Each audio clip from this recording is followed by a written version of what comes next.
Last week I told you that we were going to read from the Encouraging Devotion chapter, the 20 line verse, or 20 verse line, whatever it is, passage. I'm going to start. We left off last week on page 255 where it says a Buddha is always taking on challenges. There's a gray box to the left of that on page 254. I'm going to go ahead and read a couple of things and read the rest of the lecture, and then I'm going to go back to the orally transmitted teachings and the Lotus Sutra and read from the Encouraging Devotion chapter what we were talking about last week. It's already in here, but you'll be able to read along with me. There are these little gray boxes here. Okay, but we're going to start on page 255, and on 254, I didn't read this last week, President Ikeda is talking about the mission of the Bodhisattvas of the earth. So first of all, who are the Bodhisattvas of the earth? Us, right? Okay, so those of us that are disciples of Nichiren, that practice the correct teaching as he did, which is the point of this Gosho, all right, are considered, are believed to be, by those that practice this way, to be original disciples of the original teacher, okay? We refer to ourselves as Bodhisattvas of the earth. It says, SGI President Ikeda on the mission of Bodhisattvas of the earth on page 254, which would be all of us that are disciples of Nichiren. Today's world is sorely lacking in hope, a positive vision for the future, and a solid philosophy. There is no bright light illuminating the horizon. That is precisely why we, the Bodhisattvas of the earth, have appeared. That is why Nichiren Daishonin's Buddhism of the sun is so essential. We have stood up, holding high the torch of courage in one hand and the philosophy of truth and justice in the other. We have begun to take action to boldly break through the darkness of the four sufferings of birth, old age, sickness, and death, which everyone that lives experiences, as well as the darkness in society and the world. That's from Faith in Action, very old publication, page 94. He continues from Living Buddhism from 2002. Those who, in this evil age of the latter day of the law, continue chanting Nam-myoho Renge-kyo for the happiness of themselves and others, no matter what hardships they encounter, are bodhisattvas of the earth who have been entrusted with propagation. So what does that say? It's saying that no matter what you experience in your life, it's not something that's predicated on the events that are expressed by your life. Do you understand? In other words, if you have lots of difficulty, you're still a bodhisattva of the earth. If you have a very easy time of it, you're still a bodhisattva of the earth as long as you practice correctly. You have a mission predicated on what that experience is to utilize it for the sake of world peace, Kosen Rufu, right? Yeah. So he says, no matter what karma others may be struggling with, one can only really lead them to enlightenment by awakening them to the fact that the power to break through that karma already exists within their lives. Only the essential or original law are able to bring about this awakening. And before I start reading, I want to go to page 256, gray box on the left. Kosen Rufu of substantiation. It's important for all of you to understand this because I'm going to jump. Before I go to the Kosen Rufu of substantiation, I'm going to go to the very last page, on page 262, and it's led into on page 261. I'll get to this when I reread it, but I just want to make this. He says, this is a quote from Mr. Toda.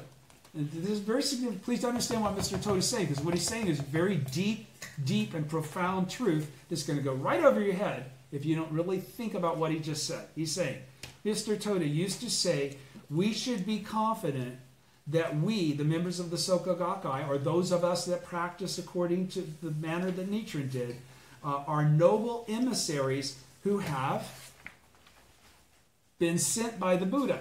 We're bodhisattvas of the earth. We mustn't look down on ourselves. We are emanations of the Daishonin. Now, what's he mean by the saying that we are emanations of the Daishonin? We come from what? We are true Buddhists. We are true Buddhists. Propagating the essential teaching that could not be propagated until the fifth 500-year period. So until essentially Nichiren's time, he lived in the fifth 500 period, and that's when Nam-myoho Renge-kyo came about. But this is all about being a true Buddha in that we don't use expedient means by saying, a lot of things that people can understand and believe. We say the truth. It's always Nam-myoho Renge-kyo. So true Buddhists always propagate the law, the true teaching. All right? That's what we are. That's why we are bodhisattvas of the earth. So starting the lecture, continuing from last week on page 255, where I left off, a Buddha is always taking on challenges. Highlights: the altruistic actions of Bodhisattva's superior practices are driven by his deep determination and vow to help all those living in the latter evil age to become Buddhas. Nichiren Daishonin ceaselessly carried out the practice of superior practices, never faltering in his struggle to propagate Nam-myoho Renge-kyo, the essence of the Lotus Sutra. Buddha is another name for one who never ceases taking up challenges. Okay, so to the last moment of your life, expect it. That's what you do. Continuing in the second column, top of the page, 255. Nichiren Daishonin cites another passage from the Supernatural Powers chapter to show that he fulfills the function of Bodhisattva superior practices. Fulfills the function. After I, Shakyamuni, have passed into extinction, one should accept and uphold this sutra. Such a person assuredly and without a doubt will attain the Buddha way. That's from the Lotus Sutra. This is a declaration by the Buddha that all people in the latter day who practice and embrace the Lotus Sutra propagated by superior practices are certain to gain enlightenment. From the standpoint of the Buddha, this passage indicates that his vow to enable all people to attain Buddhahood will be actualized by Bodhisattva's superior practices, because superior practice is going to reveal the law that allows that to occur. All Shakyamuni has done has said that that law exists and that it will be revealed in the fifth half millennium. From the standpoint of superior practices, meanwhile, this passage is the basis for his personal resolve and sense of duty to lead all people in the latter day to enlightenment in accord with the Buddha's prophecy. The altruistic actions of Bodhisattva's superior practices, as depicted in the Lotus Sutra, are driven by his deep determination and vow to help all those living in the evil latter age become Buddhas. Right? So that's his whole thing, is he wants everyone to be equal to himself. He doesn't want to be superior to them. Nichiren Daishonin then says that he himself has ceaselessly carried out the practice of Bodhisattva superior practices. He never faltered even once in his struggle from the day he first initiated the propagation of Nam-myoho Renge-kyo, the essence of the Lotus Sutra, with the declaration of the establishment of his teaching on April 28, 1253. For 27 years, even after leaving Kamakura and moving to Mount Minobu, he waged a tireless struggle against interminable onslaughts of devilish functions seeking to obstruct his path. Everybody's with me? You understand? You with me, Steve? I'm trying. Okay. If there's anything you want me to pause to clarify, okay, you're here. That, no problem. Okay, thank you. I'm sure it wouldn't be something that somebody else might want clarified as well. He writes, Nichiren's unremitting efforts never slacken, even here on this mountain. That's Nichiren writing that. Most people at that time probably viewed the Daishonin's move to Minobu as signifying his retirement from the world, as in the custom. He says, however, he continued vigorously to hold aloft the banner of Kosen Rufu and never wavered in the slightest in his commitment or his efforts to enable all people to attain Buddhahood through the propagation of the Buddhism of the sowing. His statement above conveys his unswerving spirit to continue his all-out struggle for Kosen Rufu even at Minobu. When we say Kosen Rufu, we're talking about widespread propagation or actually the pacification of the land through the propagation of the law. Buddhism is based on the premise that world peace can be accomplished with mutual respect that's shared among all people. Buddha is another name for one who never ceases taking up challenges. Shakyamuni continued his journey to propagate his teaching to the very end. Don't forget, that's the basis of the Nirvana Sutra. Right up to the very end, right? The Daishonin also continued to lead propagation efforts from Minobu, persevering in his great and selfless struggle until his death at Ikegami. The only thing that made him leave Minobu was illness. Similarly, in modern times, first Soka Gakkai president Tanesaburo Makaguchi continued struggling against government persecution without retreating a single step, even in prison. Why did he go to prison? Because he wouldn't retreat a single step. They said, you don't have to go to prison. All you got to do is say that what you've been saying isn't really so much got to be. And he says, no, it's got to be. They said, well, then you're going to go to jail. He said, do your worst. All right. When being interrogated by his jailers, he confidently affirmed the correctness of the Daishonin's teaching. And that's why I can't do anything but what I'm doing. Right? That's what his position was. A record of one of his interrogations shows that when asked about the connection between the Lotus Sutra and Nichiren, Mr. Makaguchi cited the sutra passage I have just discussed, which begins, as the light of the sun and the moon. This is the hero of the world. He declared to the effect, so this is a paraphrasing of what he said. He declared to effect, Nichiren Daishonin was born in order to lead the people of the defiled and evil age of the latter day of the law to enlightenment, not as God or Jesus as a savior, but as the original teacher. Do understand that. Kosarufu means purifying with the truth of Nam-myoho Renge-kyo, the basis of all reality. The fallacious thinking and ideas that prevail in such an evil age. That is to say, a defiled and evil age like that of the present. In this way, Mr. Makaguchi continued to speak out powerfully for his beliefs and nobly died for them in prison because he wouldn't renounce what he was saying, and they wouldn't let him out until he did. So he died there during the war. His successor and second Soka Gakkai President Josei Toda also continued to lead. I think I just moved the camera. Sorry. Yeah. You're still in the picture. It's okay. Okay. Still continued to lead, his successor and second Soka Gakkai President Josei Toda also continued to lead our movement up until his last breath. He died in the midst of his struggle for Kosen-rufu, in which his greatest pleasure was looking forward to the development and growth of the young people who would carry on his work in the future. Through his example, he taught us that only in an unceasing struggle for the sake of Kosen-rufu could one genuinely experience the boundless joy of the law. Now, what is he saying there? What did President Toda say? What is he qualifying here, the President Toda? Let me continue. The struggles of bodhisattvas of the earth who cherish the great desire to lead all people to enlightenment are without end. This sublime spirit of the Daishonin is communicated in each line of this writing. But what did he say? He says, he died in the midst of his struggle for Kosen-rufu, in which his greatest pleasure was looking forward to the development and growth of the young people who would carry on his work in the future. Talking about President Toda. Through his example, he taught that only in an unceasing struggle for the sake of Kosen-rufu could one genuinely experience the boundless joy of the law. Now, what does that mean? Attain Buddhahood. Attain Buddhahood in their present form and practice correctly in the face of adversity.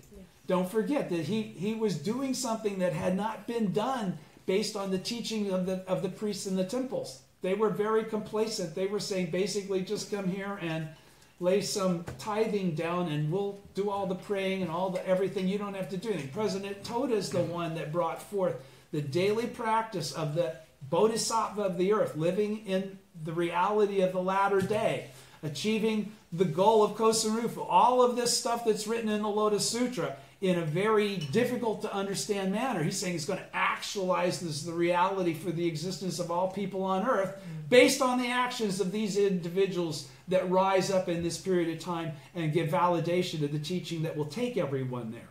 Understand? All right, so he's saying, the struggles of the bodhisattvas of the earth who cherish the great desire to lead all people to enlightenment are without end. Our struggles are without end for the purpose of establishing this state of world peace. This sublime spirit of the Daishonin is communicated in each line of this writing. The karmic ties linking teachers and disciples in Buddhism transcend the three existences. So what does that say? The karmic ties linking teachers and disciples in Buddhism transcend the three existences. What are the three existences? Past, present, and future, right? So he's saying that this link is a karmic bond that precedes this existence and will continue after this existence.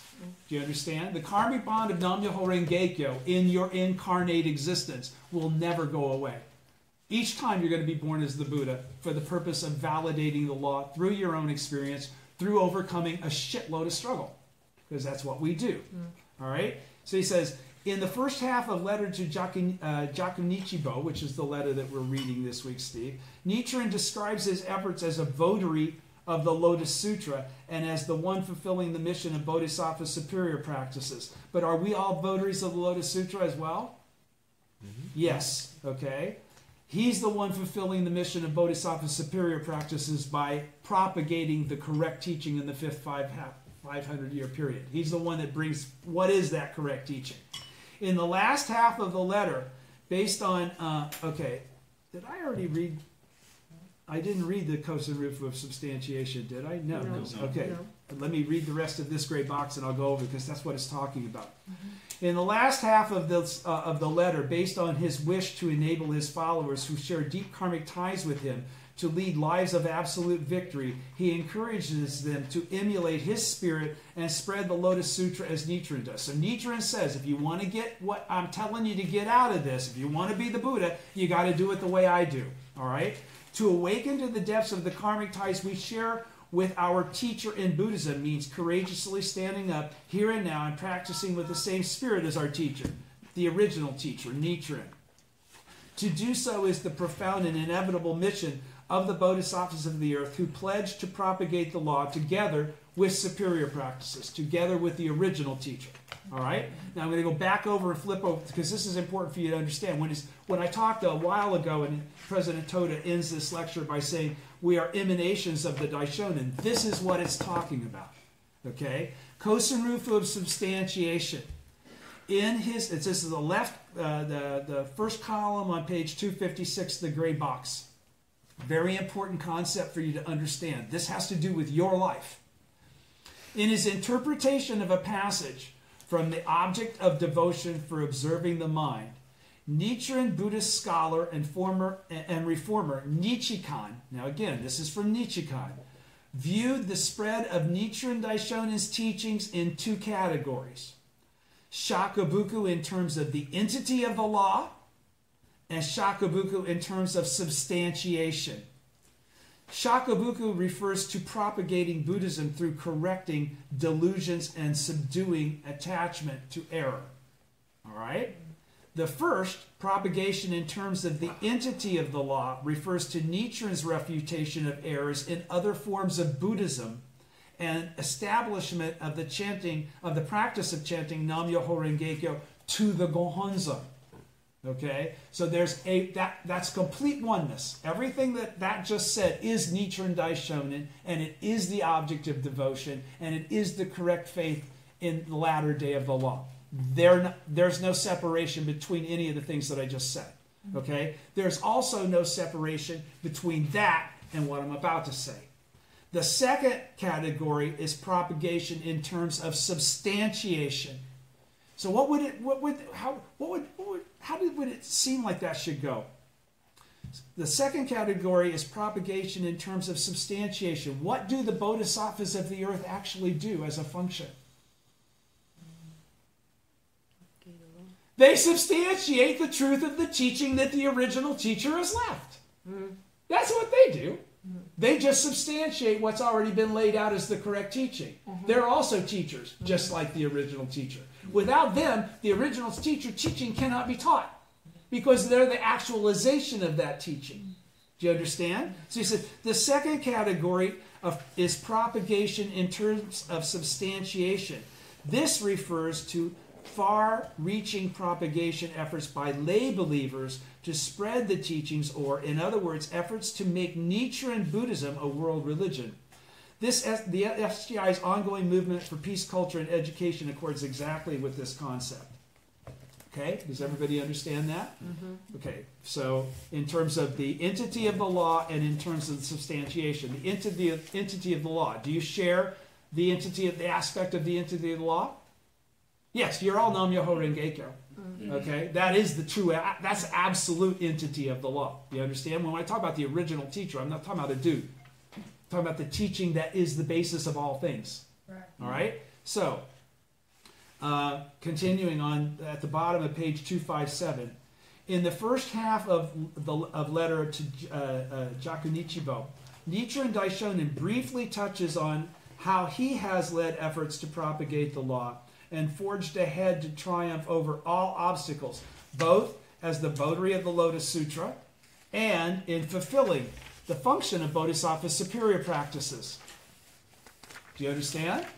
Both as the original teacher and as a practitioner.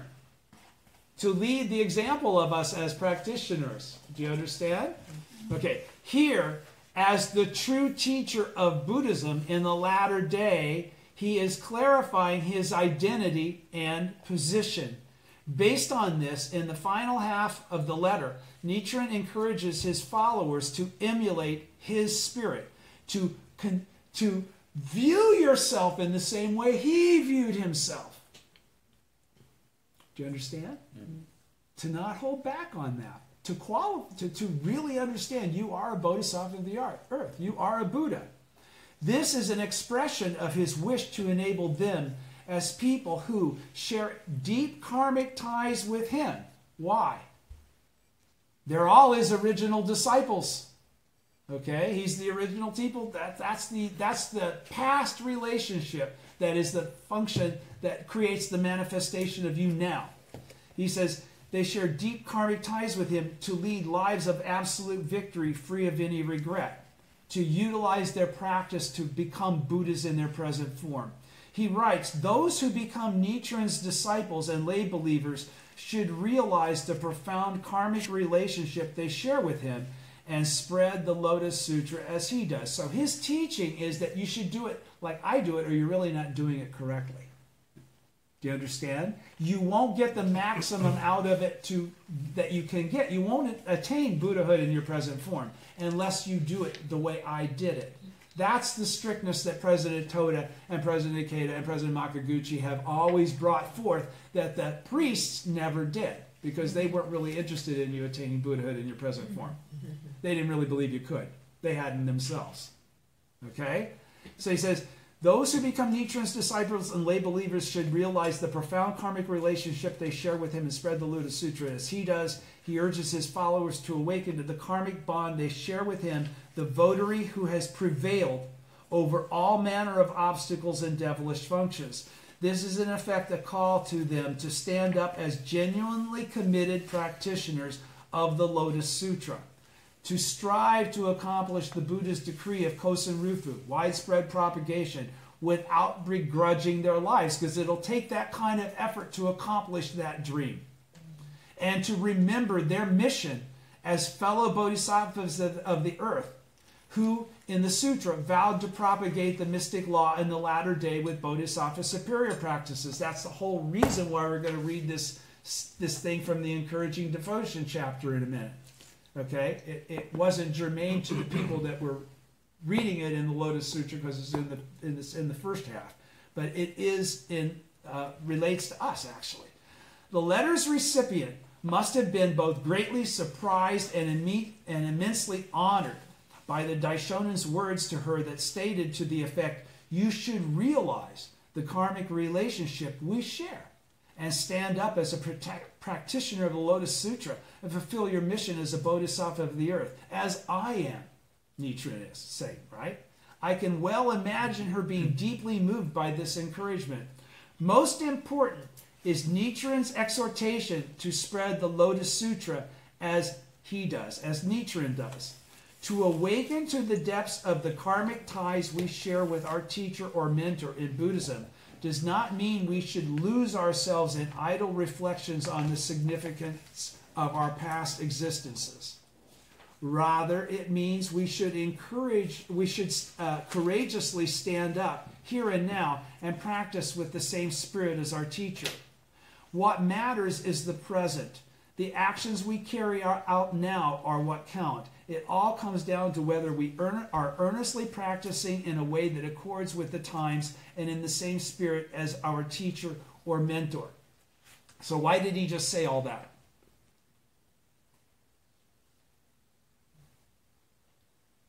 Because on the one hand, he's encouraging you to fully grasp, embrace, and live as a genuine disciple of Nichiren, as a bodhisattva of the earth. At the same time, he's saying, though, But don't get all hung up in, and because what he's saying, and why should you take that so seriously? Because it's very serious. Nichiren is saying, we have deep karmic ties. You have a karmic tie to the original teacher. You are a bodhisattva of the earth. You're an original disciple. Now, it's hard to take that seriously if you have a certain level of faith and experience. Okay? So he's laying that all out there, and then he's saying, but don't get all hung up on that shit like you're trying to think of what you were doing in your past life. What was so cool about that? Because that really has no basis on anything. What you did in the past isn't the basis of everything. It's what you're doing in this moment. This moment is revealing what you've done in the past. But this moment is also revealing what you're doing in this moment that's going to actually qualify what occurs in the future. So it's not enough to be part of the club, is what he's saying. You can't look at yourself, I chant Nam Myoho Renge Kyo, so I'm a bodhisattva of the earth, so I'm done, I'm finished, I'm handled. No. Only practicing the last moment of your life, as Nichiren did, actually qualifies that and perpetuates it. That's the difference between actual Ichinen Sanzen and theoretical Ichinen Sanzen. You can understand all of this and not have achieved true Buddhahood. True Buddhahood is the point in time that you become the Buddha and you suddenly take on the same mission as superior practices. You fulfill your vow to uphold the law in the latter day the same way the superior practices did. Do you understand? Okay, so that's what he was saying there. Don't get hung up about your past relationship with Nichiren. Understand, suffice it to know that it exists based on what you're doing right now. And if it really existed, then you'll be doing what you're supposed to be doing. Okay? It's always going to reflect the truth. All right? So, therefore, hoping to inspire the letter's recipient to stand up bravely for Kosen Rufu, the Daishonin calmly states, being known as a votary... this is my favorite one. He calmly states, being known as a votary of the Lotus Sutra is a bitter yet unavoidable destiny. Bitter here means unfortunate. Viewed in terms of prevailing secular values, to embark on the path of a practitioner of the Lotus Sutra might be regarded as signing up for an unending succession of hardships. Okay? We all know what they just said, right? We've all experienced that. Okay? But when viewed correctly, but when viewed from the perspective of Buddhism, in terms of the profound karmic ties we share with the Daishonin, the original teacher, there is no higher honor than to struggle alongside him as fellow bodhisattvas of the earth, willing to say, screw single lifetime, easy time. Okay? In other words, we're not seeking an easier way. We're seeking the salvation of others. Okay? Through the example of creating salvation for ourselves. This is placing other human beings above all other experiences we might be able to experience in life. So we're not trying to be kings, queens, whatever. Rich, poor, it doesn't matter. What we're trying to do is accomplish world peace, Kosen Rufu, widespread propagation. This, he says, is the unavoidable destiny of votaries or practitioners of the Lotus Sutra. And we should clearly recognize this and accept it. And I'll say that for the 50th time after 45 years of practice. We should clearly recognize this and accept it. Those obstacles, those challenges will continue. They don't go away. The only thing that changes is your perception and understanding of what they really are. Yes. Okay? And your ability to overcome them with that clarity. Because they're no longer bad luck or I'm getting screwed with or God damn it, why aren't I getting handled? I'm chanting. Why am I still getting resistance? Because you're the Buddha, man. That doesn't take you off the hook from having any difficulty to face. He says, unavoidable destiny could also be expressed as profound, inevitable mission. Compassion to go through the shit. Because that's what's going to show everybody else how to go through the shit. That's what's going to give you the experiences to say, you know, I've experienced I know exactly what you're thinking. And suddenly you're talking and you're reading that person's mind and they're all freaked out that you could be so deep and wonderful. But in reality, it's just that you've already experienced what they're experiencing in a preceding way so that you have a little more wisdom to explain it to them and encourage them. Mr. Toto often would tell members to meet and encounter an auspicious time, to be in rhythm with that time, makes having been born worthwhile. And at a gathering of Kansai members, he once declared, "What a terrible fate we have been born in this age, coinciding with Japan's crushing defeat in World War II. On the other hand, nothing could be a source of greater pride and joy for us than having the fortune to be alive at this time of Kosen-rufu, which has been designated by the Buddha's decree. You mustn't be late in joining our magnificent movement for Kosen-rufu." Mr. Toda's inauguration as second Soka Gakkai president on May 3rd, 1951, took place just 2 years before the 700th anniversary of the establishment of Nichiren Daishonin's teaching. With this, after 7 centuries, the substantive realization of Kosen-rufu was finally underway in earnest. All of this could only be due to the wondrous decree of the Buddha. Speaking of his good fortune to be alive at such a time, Mr. Toda said, "It gives me immense joy," because don't forget where this went, from nothing to millions of people doing it in just 15 years, essentially. It's pretty wild. Speaking of his good fortune to be alive at such a time, Mr. Toda said, it gives me immense joy that I could be born in the age of the latter day of the law, right at the time of the 700th anniversary of Nichiren Daishonin's establishment of his teaching, and to receive the Buddha's decree to accomplish Kosen-rufu. Now, 750 years have passed since the Daishonin first publicly declared his teaching of Nam-myoho Renge-kyo, and we have entered a time when a mighty, ever-growing river of Kosen-rufu flows throughout the world, because there's people like us doing this everywhere, all over the place. Votaries of the Lotus Sutra, noble, committed bodhisattvas of the earth, are appearing all around the globe. In light of the passages from the Supernatural Powers chapter of the Lotus Sutra, and in light of the letter to Jakunichi-bo, there is absolutely no doubt that we each have our own profound and unfathomable karmic relationship and missions that accord with the Buddha's towering decree. Now, that's a declarative by Daisaku Ikeda that you have to validate with your life, but he's encouraging you that it's there.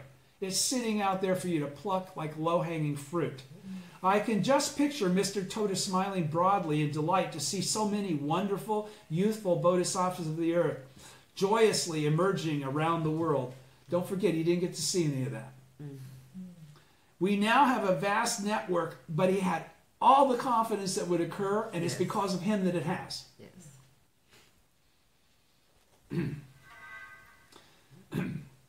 We now have a vast network of bodhisattvas of the earth joined together by deep karmic bonds in 192 countries and territories. Each of us deliberately chose to be born in this tumultuous age in order to fulfill our mission from time without beginning, our unavoidable destiny. There is no greater happiness than this. The real challenge lies yet ahead. Let's advance on the great path of our mission with even more energy and exuberance. Let me read that again. We now have a vast network of bodhisattvas of the earth. This all began with an individual. Joined together by deep karmic bonds in 192 countries and territories.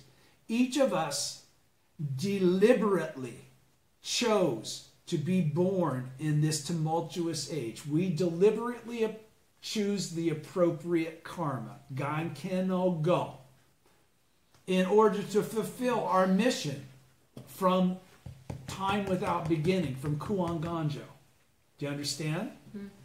As original disciples, and then in that process, fulfilling our unavoidable destiny, this life of so many challenges, this life of growth and perfection of faith that we utilize for the sake of teaching others, not just for our own benefit and gain. There is no greater happiness than this. The real challenge lies yet ahead. Let's advance on the great path of our mission with even more energy and exuberance. Second column, gray box, page 260. Those who exert themselves for Kosen-rufu are worthy beyond measure. Always view your life in this fashion. The Gohonzon is a manifestation of the supreme life state of eternity, happiness, true self of purity attained by the Daishonin. It is eternal Buddhahood. Those who establish a sublime inner state through faith in the Gohonzon during this lifetime will be able to keep inactive and dormant the lower life states steeped in earthly desires, negative karma, and suffering. So you can lock that shit out forever if you do it all the way you're supposed to in this lifetime. You don't have to worry about what you did in your last lifetime. Let's worry about this one. This is the one we have control over. Those who wholeheartedly dedicate themselves to the law, uphold Buddhism, and practice it just as the Buddha instructs are truly admirable. Those who continue to take action for Kosen Rufu in the same spirit as the Daishonin can manifest the same lofty life state he attained. They can achieve actual Ichinen Sanzen in their present form. Page 261, first column. Lastly, Nichiren Daishonin stresses to the letter's recipient the beneficial power of the Gohonzon to affect both the present and the future. He also says that her life will be adorned with dignity and nobility as a result of her sincere efforts to support and assist him in the achievement of widespread propagation. He writes that one of the benefits of faith in the Gohonzon is being protected from disgrace in the next life. Disgrace in this context means a life state steeped in earthly desires, negative karma, and suffering. In other words, he is referring to a future existence in the three evil paths or the four evil paths, the three or four lower states of the 10 worlds. The benefit of faith in the Gohonzon protects us from this disgrace. So when you look around and you see people with bad karma and you see people with karma that you wish you could emulate, it has to do with this kind of action on your part. The Gohonzon is a manifestation of the supreme life state of eternity, happiness, true self, and purity attained by the Daishonin. Those who establish this sublime inner state through faith in the Gohonzon during this lifetime will be able to keep the disgrace of their lower states of life inactive and dormant. Those who exert themselves for Kosen Rufu are worthy beyond measure. The Gohonzon, Shakyamuni Buddha, and the Lotus Sutra cannot fail to protect them. Truly admirable are those who wholeheartedly dedicate themselves to the law, who uphold the supreme teaching of Buddhism and practice it just as the Buddha instructs. In another writing, the Daishonin declares, if the law that one embraces is supreme, then the person who embraces it must accordingly be foremost among all others. Thus, when we uphold the unsurpassed teaching of Nichiren Buddhism, we can lead unsurpassed lives. This is because the benefit of forming even a slight connection to Buddhism is everlasting. It doesn't ever go away. It keeps calling you back lifetime after lifetime. Until you attain Buddhahood. And then you never fail to attain Buddhahood. So that's a beautiful thing. The important thing, therefore, is to unite in spirit with the teacher of Buddhism who correctly upholds and propagates the law. Throughout his many writings, the Daishonin repeatedly urges us to follow his example. For instance, in this letter he says, you should spread the Lotus Sutra as Nichiren does. And elsewhere he writes, you should all practice as I do. Followers prove themselves to be true votaries of the Lotus Sutra by continuing to take action for Kosen Rufu in the same spirit as the Daishonin. When they do so, the same lofty life state he attained will manifest in their own lives. When viewed from our perspective as Soka Gakkai members, these words can also be taken to mean that when we share the same purpose, mission, and struggle that are the hallmarks of our Buddhist mentors, the people that have been our teachers, people of unwavering conviction, our lives are infused with the supreme dignity and splendor. I clearly recall how my mentor, Mr. Toda, used to say, we should be confident that we, the members of the Soka Gakkai, are noble emissaries who have been sent by the Buddha. We mustn't look down on ourselves. We are the emanations of the Daishonin. As Soka Gakkai members, all of us have been born with a great mission. We mustn't be lazy or cowardly. After all, we're bodhisattvas of the earth who champion the cause of Kosen Rufu. The most important thing is Kosen Rufu, the Daishonin's mandate. It mustn't be delayed for even a day. The Soka Gakkai is the sole body that can achieve this mission. Okay, so he says, though, All of us have been born with a great mission. We mustn't be lazy or cowardly. After all, we're bodhisattvas of the earth. All right, so going into then the Lotus Sutra and reading the encouraging devotion chapter. If you have your book, this is on page, it's like carried over from several pages. You'll be able to read it right here. Read it along with me. It starts on page 249. Okay? This is the 20-line verse. Page 249. Right there. Okay, it's going to be a gray box, and then it's going to carry over to 251, then it's going to carry over to 253. I'm going to read it from the Lotus Sutra so I don't have to be flipping pages. Okay, this is the bodhisattvas that is assembled talking. The bodhisattvas of the earth haven't appeared yet. Okay, the treasure tower hasn't appeared yet as this is being written. So this is actually an expedient means that the Daishonin utilizes to qualify what we're supposed to do, even though they said they would do it later when they, after they've said all this stuff, then Shakyamuni is going to say, sorry, you don't qualify. That's when the bodhisattvas of the earth appear. These are the dudes that do all this stuff. That's what he says if you keep reading. So he says, at that time, the bodhisattvas, these are all the people that wanted to be bodhisattvas of the earth that aren't, on page 232 from the Lotus Sutra. He says, at that time, the bodhisattvas joined their voices together and spoke in verse form, saying to the Buddha, give me a second, yeah, thank you. We beg you not to worry. After the Buddha has passed into extinction in an age of fear and evil, we will preach far and wide. There will be many ignorant people who will curse and speak ill of us and will attack us with swords and staves, but we will endure all these things. In that evil age there will be monks with perverse wisdom and hearts that are fawning and crooked, who will suppose that they have attained what they have not attained, being proud and boastful in heart. Or there will be forest-dwelling monks wearing clothing of patched rags and living in retirement, who will claim they are practicing the true way, despising and looking down on all humankind, greedy for profit and support. They will preach the law to white-robed laymen and will be respected and revered by the world as though they were arhats who possess the 6 transcendental powers. These men with evil in their hearts, constantly thinking of worldly affairs, will borrow the name of forest-dwelling monks and take delight in proclaiming our faults, saying things like, these monks are greedy for profit and support. They're criticizing us, right? These monks are greedy for profit and support, and therefore they preach non-Buddhist doctrines and fabricate their own scriptures to delude the people of the world. That's what they'll claim we're doing. Because they hope to gain fame and renown thereby, they make distinctions when preaching this sutra.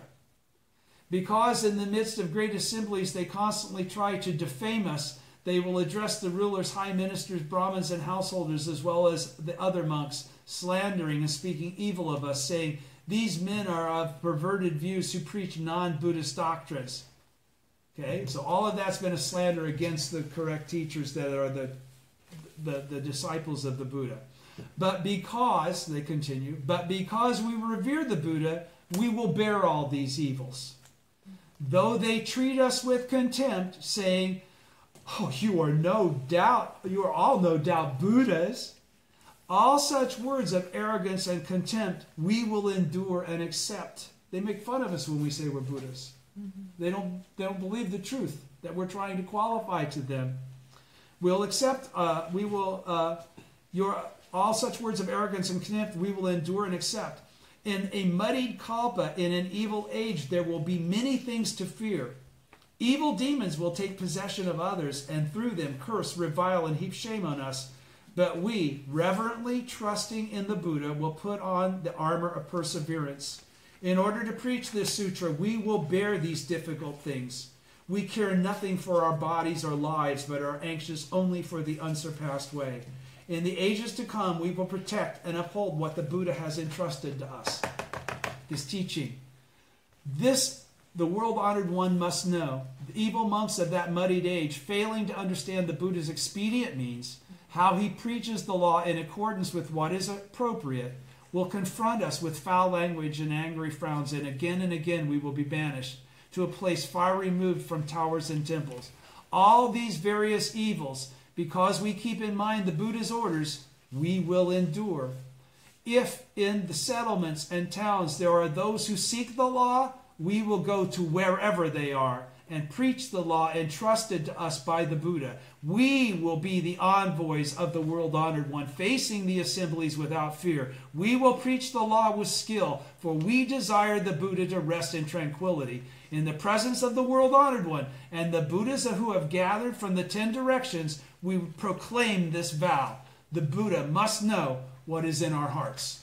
Okay? And that's actually the vow of the Bodhisattvas of the earth. Sorry if I just hit it again. Did I mess it up? Is it okay? All right. So, going to the record of the orally transmitted teachings. Now, what does Nichiren say about that passage from the Lotus Sutra, from the Encouraging Devotion chapter? And I'm going to go ahead and start reading and get through as much of this as I can, because there's only so much of it. It's only 3 pages. And I'll be finished. All right. Chapter 13, Encouraging Devotion, page 109 of the record of the orally transmitted teachings. Point 1, concerning encouraging devotion. The record of the orally transmitted teachings says, so whenever in this writing, whenever it says the record of the orally transmitted teaching says, that's Nichiren saying my teaching, because everywhere else he qualifies what Shakyamuni said, or what Tentai said, or what Nyolo might have said, but then he'll bring in, but the record of the orally transmitted teaching says, and that's qualifying. This is my teaching. This is Nichiren's teaching. So, the record of the orally transmitted teaching says, the word encouraging refers to the converting of others, refers to shakabuku. The word devotion refers to one's own practice. Nam-myoho Renge-kyo embraces both the converting of others and one's own religious practice. It cannot just consist of your own.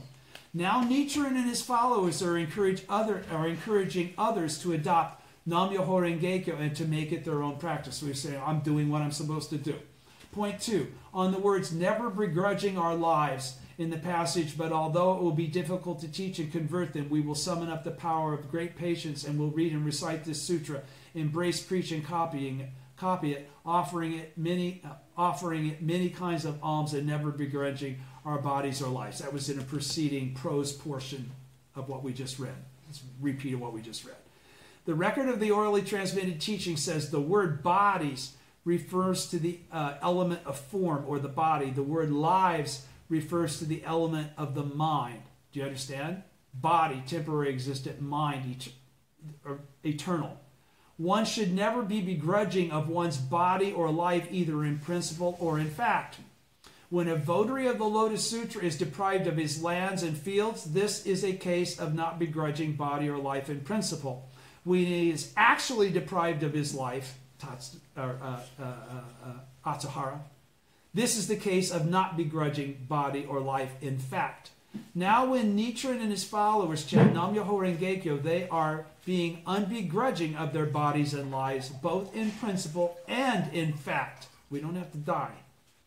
Point 3 on the passage, because in the Sahe world the people are given to corruption and evil, beset by overbearing arrogance, shallow in blessings, irascible, muddied, fawning, devious, and their hearts are not sincere.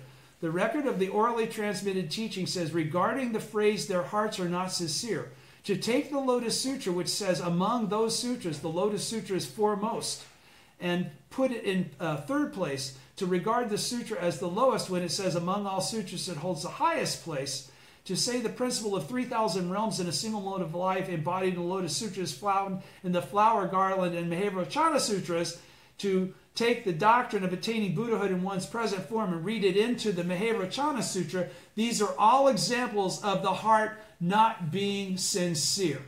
So all those other schools that borrow the teachings of the Lotus Sutra in order to give themselves the basis to have a correct structure, he's saying that was really a bad thing to do. That was not cool and not good. Now Nichiren and his followers who chant Nam-myoho Renge-kyo do so with hearts that are sincere. Those others were not sincere. Point 4 on the passage, at that time the Bodhisattvas, respectfully complying with the Buddha's will and at that same time wishing to fulfill their original vows, proceeded in the presence of the Buddha to roar the lion's roar and to make a vow. The record of the orally transmitted teaching says to comply with the Lotus Sutra is what is meant by respectfully complying with the Buddha's will. By the Buddha's will is meant Nam-myoho Renge-kyo. Do you understand? Mm-hmm. The record to comply with the Lotus Sutra is what is meant by respectfully complying with the Buddha's will. By the Buddha's will is meant Nam-myoho Renge-kyo. Now when Nichiren and his followers chant Nam-myoho Renge-kyo, it means that they are respectfully complying with the Buddha's will. This is the fifth half, we're in the latter day of the law. Point 5, on the words to roar the lion's roar, sa shi shi ku. The record of the orally transmitted teaching says the lion's roar, Shishiku, is the preaching of the Buddha. The preaching of the law means the preaching of the Lotus Sutra or the preaching of Nam-myoho Renge-kyo in particular. The first shi of the word shishi or lion, which means teacher, is the wonderful law that is passed on by the teacher, what we were talking about before, the original teacher. The second shi, which means child, is the wonderful law is received by the disciples. The roar is the sound of the teacher and the disciples chanting in unison because there's no separation between them. One is not above the other. The verb sa, to make or to roar, here should be understood to mean to initiate or to put forth. It refers to the initiating of Nam-myoho Renge-kyo in the latter day of the law, which is what we do as bodhisattvas of the earth. Point 6, on the passage, the world-honored one, after the thus come one has entered extinction, we will travel here and there, back and forth, through the worlds in the 10 directions so as to enable living beings to copy the sutra, to receive, embrace, read, and recite it, understand and preach its principles, practice it in accordance with the law, and properly keep it in their thoughts. The record of the orally transmitted teaching says, those who practice in accordance with the law are the great teachers Tiantai, Myolo, Dingyo, and their like. Now, when Nichiren and his followers chant Nam-myoho Renge-kyo, they practice it in accordance with the law. Point 7, so in other words, there's no distinction between what we did and what those teachers did in the former day. It just wasn't the latter day yet. It wasn't time for Nam-myoho Renge-kyo. They're the same teaching. Point 7, on the words, there will be many ignorant people who we're finally now into the 20-line verse. Point 7, on the words, there will be many ignorant people who will curse and speak ill of us. The record of the orally transmitted teaching says, this refers to those great oafs who do not understand even one word of the teaching. It is perfectly clear that they should curse and speak ill of us. The word many here refers to such oafs in the country of Japan. In point 8, on the passage, in that evil age there will be monks with perverse wisdom and hearts that are fawning and crooked, who will suppose that they have attained what they have not attained, being proud and boastful in heart. The record of the orally transmitted teaching says, the evil age referred to in this passage on monks of an evil age is the latter day of the law. The monks are persons like Kobo and others who slander the law. They cast aside the correct wisdom embodied in the Lotus Sutra and instead base themselves on the perverse wisdom of the provisional teachings. Now Nichiren and his followers who chant Nam-myoho Renge-kyo represent correct wisdom in its highest form. Point 9, and we're almost done. On the passage, there will be forest-dwelling monks wearing clothing of patched rags and living in retirement who will claim that they are practicing the true way, despising and looking down on all humankind, greedy for profit and support. They will preach the law to white-robed laymen and will be respected and revered by the world as though they were arhats who possess the 6 transcendental powers. These men with evil in their hearts, constantly thinking of worldly affairs, will borrow the name of forest-dwelling monks and take delight in proclaiming our faults, saying things like this: these monks are greedy for profit and support, and therefore they preach non-Buddhist doctrines and fabricate their own scriptures to delude the people of the world. The record of the orally transmitted teaching says, this refers to the third of the 3 powerful enemies who persecute the votaries of Lotus Sutra, men like Ryokan. Such persons are regarded as though they were arhats who possess the 6 transcendental powers.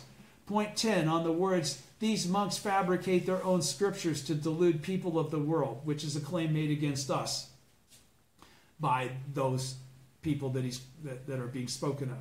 The record of the orally transmitted teaching says, This passage of the sutra shows how such arrogant monks slandered the votaries of the Lotus Sutra, accusing them of fabricating the sutra and reading it to others. Point 11, on the passage, though they treat us with contempt, saying, you are all no doubt Buddhas, all such words of arrogance and contempt we will endure and accept. The record of the orally transmitted teaching says this passage of the sutra illustrates how such monks will treat the votaries of the Lotus Sutra with contempt, calling them living Buddhas, contemptuously, sarcastically. Through their contemptuous attitude, they commit slander. Now Nichiren and his followers who chant Nam-myoho Renge-kyo are spoken of in this manner. Two more. Point 12. On the passage, evil demons will take possession of others, and through them curse, revile, and heap shame on us. The record of the orally transmitted teaching says, the evil demons are persons such as Honin and Kobo. Take possession of others means that they will exercise their influence over the ruler, high ministers, and the people of the country. It is referring to the hatred that such persons bear toward Nichiren and his followers who chant Nam-myoho Renge-kyo now. A demon is one who snatches away the life of others or who snatches away blessings. The Lotus Sutra is the life source of the Buddhas of the three existences of past, present, and future. This sutra is a sacred writing that contains within it the blessings of all the bodhisattvas. Last point, point 13. On the passage, we care nothing for our bodies or lives, but are anxious only for the unsurpassed way. The record of the orally transmitted teaching says the unsurpassed way is Nam-myoho Renge-kyo. Now Nichiren and his followers are even more anxious with regard to Nam-myoho Renge-kyo than they are with regard to their own lives. That is why at the conclusion of this chapter we find the words, the Buddha must know what is in our hearts. That is, Shakyamuni, the Lord of Teachings, must know and understand what is in the hearts of the votaries of the Lotus Sutra. The Buddha referred to in the conclusion of the chapter as Shakyamuni, and our hearts refers to the hearts of Nichiren and his followers who now chant Nam-myoho Renge-kyo. Did you guys follow any of that? Yeah. Good. Okay, what that really was Nichiren qualifying that even though this is in the theoretical first 14 chapters, it applies to us in the latter day. That's what he just clarified. It applied to him. Da, da, da, da, da, da. Okay? And, wow, I did it just very much on time. Thank you. Thank you. Thank you, Steve, for coming all the way from California. Huh? Thank you. Steve came all the way from California. Thank Steve lives in Orange County. Yeah. What do you do? Orange County, Steve. Oh, this then area.